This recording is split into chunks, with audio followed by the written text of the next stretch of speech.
కేరళలో మానవత్వానికే మచ్చ తెచ్చే దారుణ ఘటన వెలుగులోకి వచ్చింది. కన్నబిడ్డను కంటి రెప్పలా కాపాడాల్సిన తల్లి ప్రియుడి మోజులో పడి తన కుమారుడిపై జరుగుతున్న చిత్రహింసలను చూస్తూ మౌనంగా ఉండిపోయింది.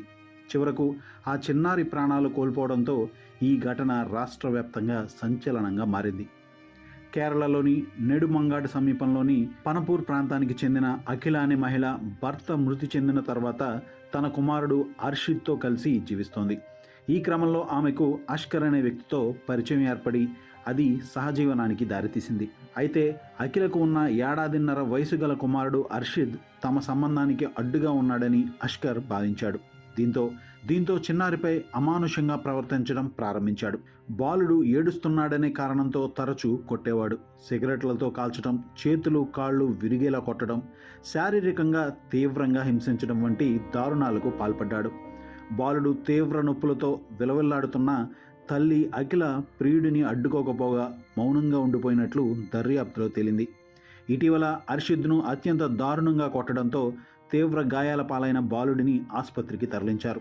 అయితే చికిత్స పొందుతూ చిన్నారి మృతి చెందాడు. ఆసుపత్రి సిబ్బందికి అనుమానం రావడంతో పోలీసులకు సమాచారం అందించారు.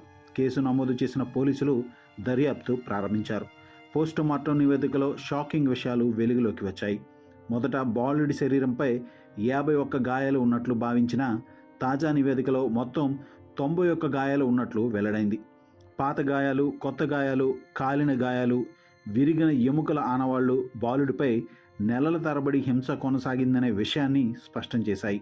అంతేకాదు, బాలుడు అన్నం తిన్న తర్వాత అష్కర్ తీవ్రంగా కొట్టడంతో వాంతులు, శ్వాసకోశ సమస్యలు తలెత్తి ఊపిరాడక మృతి చెందినట్లు వైద్యులు నిర్ధారించారు.